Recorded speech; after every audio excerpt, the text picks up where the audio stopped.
नमस्कार, मैं हूं अशोक वर्मा। आप देख रहे हैं टीवी 20 न्यूज। टीवी 20 न्यूज पर खबरों का सिलसिला लगातार जारी है। बने रहिए हमारे साथ। तो एक खबर आजमगढ़ से है, जहां लालगंज की सुरक्षित सीट से बसपा ने बनारस हिंदू विश्वविद्यालय की प्रोफेसर डॉक्टर इंदु चौधरी को अपना प्रत्याशी घोषित किया है। लालगंज सीट पर बहुजन समाज पार्टी के लिए मजबूत सीट के तौर पर जानी जाती है। आपको बता दें कि 2019 में समाजवादी पार्टी और बसपा ने संयुक्त रूप से लोकसभा का चुनाव लड़ा था और इस चुनाव में बसपा की संगीता आजाद ने 5,18,820 वोट प्राप्त कर बीजेपी की नीलम सोनकर को हराया। लेकिन कुछ दिनों बाद लालगंज से सांसद संगीता आजाद का बसपा से मोह भंग हुआ और उन्होंने भारतीय जनता पार्टी की सदस्यता ले ली। इसके बाद कयास लगाया जा रहा है कि बसपा लालगंज सीट से डॉक्टर बलराम को प्रत्याशी बनाया जा सकता था, लेकिन इन सभी अटकलों को दरकिनार करते हुए बसपा ने लालगंज सीट से डॉक्टर इंदु चौधरी के नाम पर मुहर लगा दी है। आपको बता दें तो डॉक्टर इंदु चौधरी अंबेडकर नगर जिले के राजे सुल्तानपुर की रहने वाली हैं, जो 2007 से बनारस हिंदू विश्वविद्यालय में अंग्रेजी की प्रोफेसर हैं। इनके पिता मिस्री लाल रेलवे में सेवानिवृत्त हैं। उनके ससुर राधेश्याम NTPC में इंजीनियर हैं। इनकी माँ का नाम अनारकली है। दो बड़े भाई नवीन रंजन चौधरी जो कि बैंक में AGM है, तो दूसरे भाई विकास रंजन चौधरी कृषि वैज्ञानिक हैं।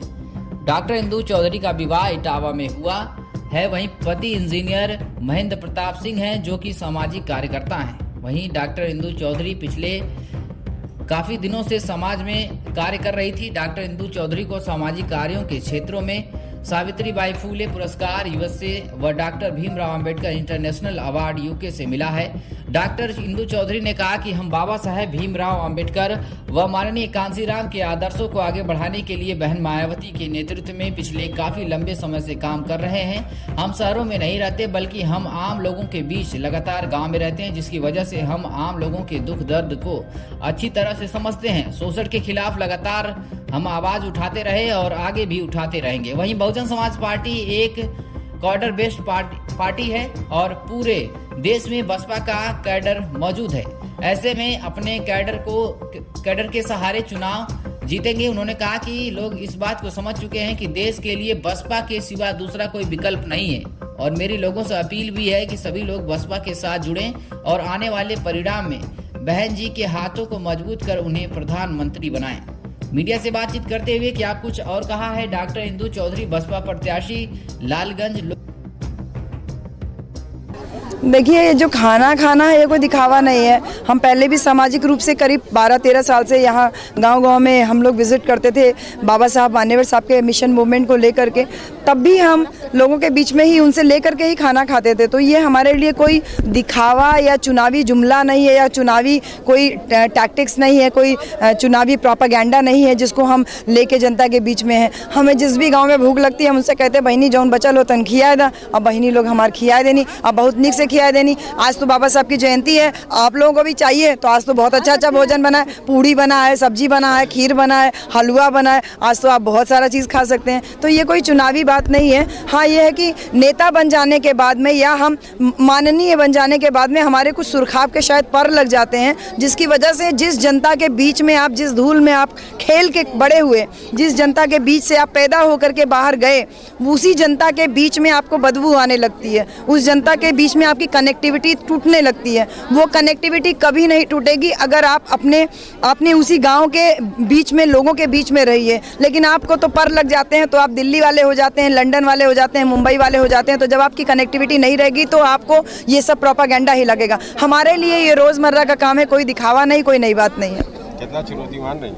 कोई चुनौती नहीं है, हमारे लिए कोई चुनौती नहीं। देखिए, जो ज़मीन से चढ़ के रहता है उसको कभी गिरने का भय नहीं रहता है। जो ज़मीन पे चलता रहता है, गिरने का भय उसको रहता है जो हवाई जहाज में चलता है या हमेशा उड़ने की कोशिश करता है। हमें ये पता है कि हमारी ताकत मेरी जनता है और इसी जनता के विश्वास पे बहन जी ने हमारे ऊपर इतना भरोसा किया है।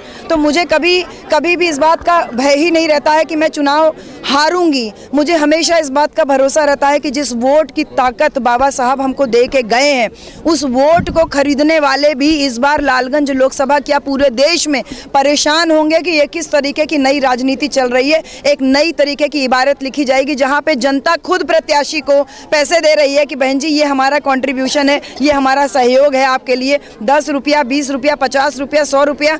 कभी आप दिन की रैलियों में आइए, दिन की हम लोगों के कार्यक्रमों में आइए तो देखिए जनता किस तरीके से कि मुझे अपना दुपट्टा फैलाना पड़ता है क्योंकि हम उस पैसे को हाथ में नहीं ले पाते हैं। तो यहाँ आज के दौर में प्रत्याशी जनता को खरीदने की कोशिश करते हैं, पैसे देते हैं।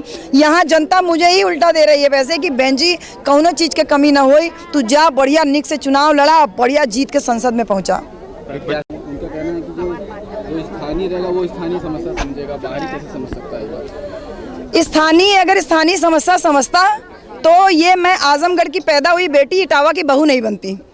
ठीक है, हम जब शादी करके जाते हैं ना, स्पेशली महिलाएं शादी करके जाते हैं तो जिस घर में जाते हैं ना उसी घर को अपना घर बना लेते हैं और फिर ये कहा जाता है हम अपने मायके जा रहे हैं, हम अपने घर जा रहे हैं, अपने ससुराल को हम अपना घर कहते हैं। तो ये तो मेरी जन्मभूमि है। अब भाई आजमगढ़ में पैदा हुए, अब वो जिला अलग हो जाए तो उसमें ये कैसे कोई कह सकता है कि कोई स्थानीय ही इस समस्या को समझेगा। दूसरी बात, अगर स्थानीय ही इस समस्या को समझता तो मैं तमाम गाँव में जा रही हूँ, मेरी आँखों से आंसू निकल आते हैं मेरे भाई जब मैं देखती हूँ कि छपरी के मकान में मेरे लोग रह रहे हैं, एक टाइम का खाना मुश्किल से उनको मिल पा रहा है, गांव में सड़क नहीं है, मेड़ के ऊपर से चल के लोग जा रहे हैं, खेतों के बीच से पतली पतली पगडंडियां लोगों ने बना रखी है, पानी का ड्रेनेज सिस्टम बिल्कुल एकदम चौपट पड़ा हुआ है, गांव के बीच में अगर नालियां खुदी हैं तो वो ओपन ही पड़ी हुई हैं। अभी पोखर में देखा आपने, वो नया खुदा हुआ पोखर था जिसमें कुशल गाँव में जो दीदारगंज विधानसभा में, उसमें 4 बच्चे, 2 बच्चे जिसमें कि एक ही परिवार के थे, एक ही माँ के 2 बच्चे थे, उसका तो पूरी दुनिया उजड़ गई। 4 बच्चे उस पोखर में